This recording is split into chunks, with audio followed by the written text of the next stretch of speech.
नमस्कार, मैं doctor Abhijit Singh Sachan, consultant brain एवं spine surgeon, Regency Hospital Kanpur. आजकल हमारे पास बहुत सारे पेशेंट्स आते हैं जो सिर्फ एक क्वेश्चन पूछते हैं कि क्या हमें स्पाइन सर्जरी करानी चाहिए।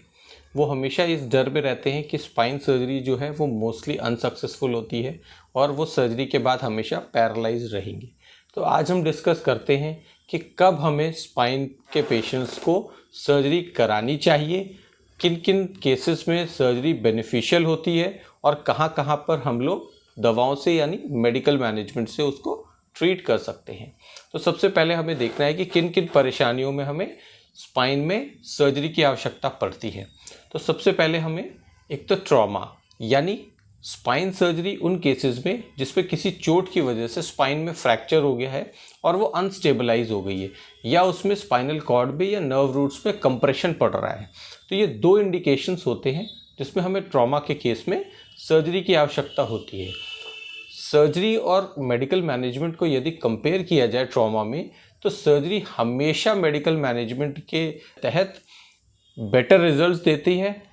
यदि पेशेंट जो है वो विद मेडिसिन 70% रिकवरी करेगा तो वो विद सर्जरी 90% रिकवरी करेगा।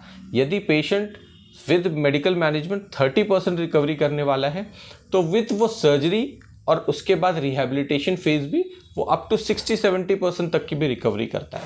तो ऑलमोस्ट सर्जरी का जो रेशो है मेडिकल मैनेजमेंट में इन ट्रॉमा केसेस वो हमेशा ज़्यादा होता है, क्योंकि अर्ली डिकम्प्रेशन करते हैं जब और अर्ली फिक्सेशन करते हैं। एक तो ये बेनिफिट हो जाता है कि ट्रॉमा के बाद हम लोग पेशेंट को अर्ली मोबिलाइज कर पाते हैं और जिससे उसको और परेशानियां जो होती हैं कंप्लीटली बेड रिडन होने की वजह से उनसे उसको अवॉइड कर ले जाते हैं। साथ ही साथ स्पाइन को परमानेंटली फिक्स या स्टेबलाइज कर देते हैं जिससे फ्यूचर में होने वाली प्रॉब्लम्स को भी बचा जा सकता है। तो एक तो ट्रॉमा के केसेस में surgery is always better than medical management. जो भी मेडिकल मैनेजमेंट से आउटकम आएगा, surgery will always most of the time give a better result in trauma cases. कुछ ऐसे केसेस होते हैं जिसमें कंप्लीटली पेशेंट की कोई कंप्रेशन नहीं हो रहा है और कोई फ्रैक्चर भी नहीं है। ऐसे कुछ ट्रॉमा जिसमें विप्लैश इंजरीज होती है, उन स्पेसिफिक केसेस में हमें कंजर्वेटिव या मेडिकल मैनेजमेंट की तरफ जाना पड़ता है। दूसरा होता है डीजेनरेटिव स्पाइन डिसऑर्डर्स, यानी उम्र के साथ जो स्पाइन में चेंजेस होते हैं, डीजेनरेशन होता है, जिसकी वजह से कैनाल स्टेनोसिस हो जाता है, लिगामेंटम फ्लेवम हाइपरट्रॉफीज हो जाती हैं, फोरामिनल या लैटरल रिसेस स्टेनोसिस होती है। ऐसे केसेस में हमें कंजर्वेटिव और सर्जरी पे देखना चाहिए कि पेशेंट जो है वो किसको रेस्पॉन्ड कर रहा है। यदि पेशेंट मेडिकल मैनेजमेंट को रेस्पॉन्ड कर रहा है, वो प्रॉपर एक्सरसाइजेस कर रहा है, वो प्रॉपर पोस्चरल ट्रेनिंग कर रहा है और उसको विद मेडिकल मैनेजमेंट आराम है, तो उसे कंटिन्यू कर सकते हैं।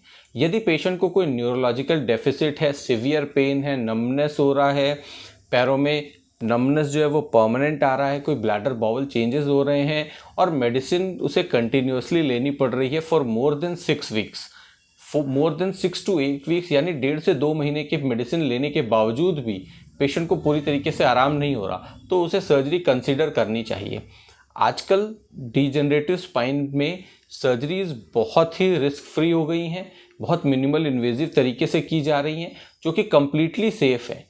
यानी अगर सही समय पर सही जगह पर सर्जरी करवाई जाए तो उसमें पेशेंट को नाम मात्र सा रिस्क होता है और रिकवरी बहुत फास्ट होती है, बहुत जल्दी होती है।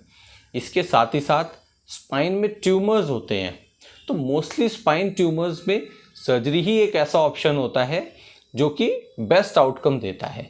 यानी जितना जल्दी सर्जरी कराएंगे उतना ही न्यूरोलॉजिकल डैमेज कम होगा और पेशेंट को उतना ही आउटकम या उतना ही रिजल्ट उसके फेवर में आएगा।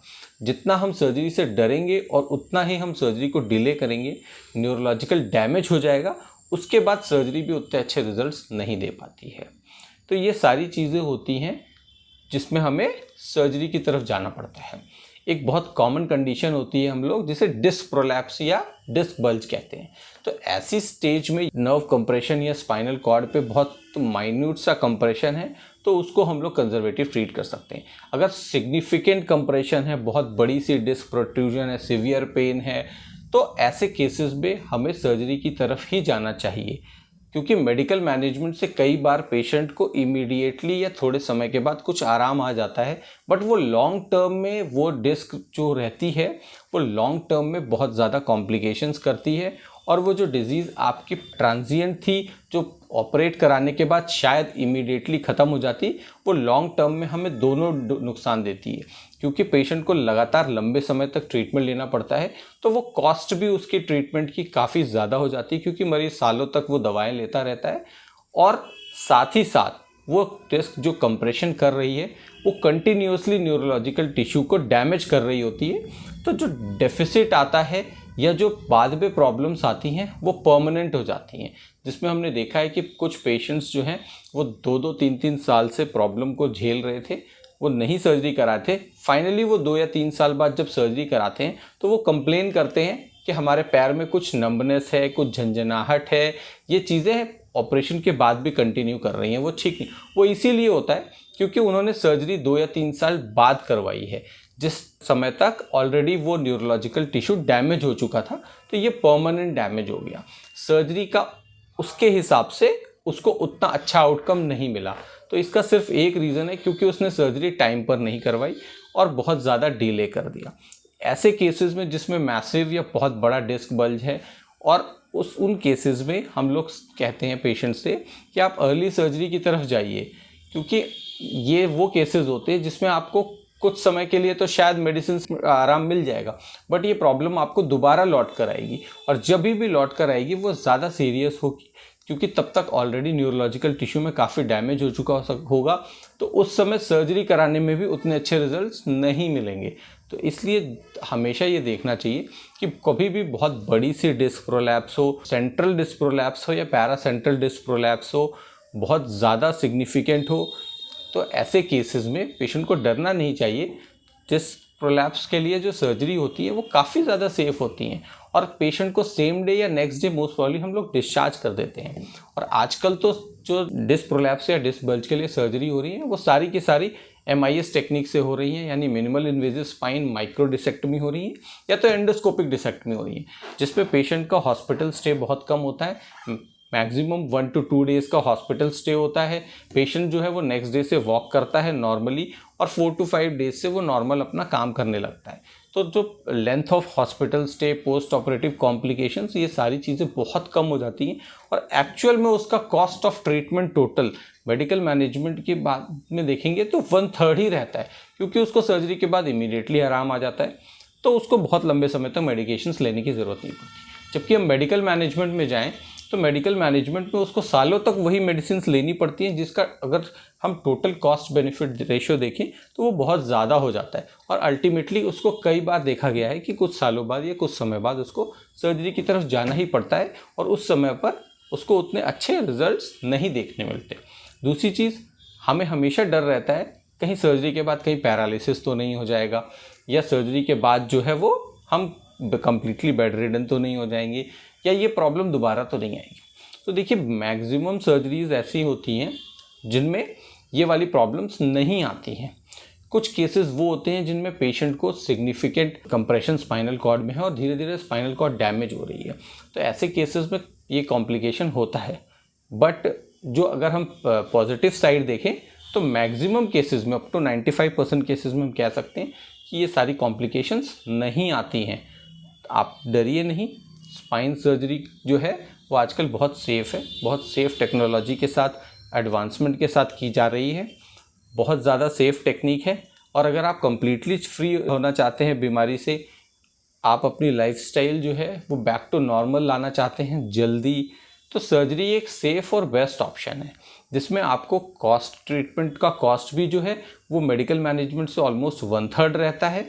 साथ ही साथ आप अपनी नॉर्मल रूटीन लाइफ को जल्दी ज्वाइन कर पाते हैं, और जल्दी आप जो है वापस से अपनी फैमिली को सपोर्ट करने के लिए रेडी हो जाते हैं। साथ ही साथ जो फ्यूचर में होने वाले परमानेंट डैमेज है, क्योंकि neurological tissue once damage does not gets repair, तो ये वाली बात जो है वो हमें ध्यान रखनी चाहिए, और न्यूरोलॉजिकल डैमेज को जितना ज़्यादा बचाना चाहिए उतना ही ज़्यादा अच्छा है। यदि आपके न्यूरोसर्जन आपको सर्जरी के लिए एडवाइस कर रहे हैं तो आप डरिए नहीं, उनसे सारे के सारे इसके रिस्क्स, बेनिफिट्स और सारी चीज़ों को प्रॉपर तरीके से डिस्कस करिए, और एक बेहतर डिसीजन लीजिए। कुछ केसेस हैं जिनमें सर्जरी ही एक ट्रीटमेंट है, आपको सर्जरी बिल्कुल करानी चाहिए। बीमारी को टालने से बीमारी ठीक नहीं होगी। आप जितना जल्दी उस चीज़ को ट्रीटमेंट कराएंगे तो आपको उतना ही कम रिस्क होगा और आगे आने वाले परेशानियों से आप उतना ज़्यादा जल्दी बचेंगे। हमारी जानकारी से आपको ज़रूर लाभ होगा। धन्यवाद।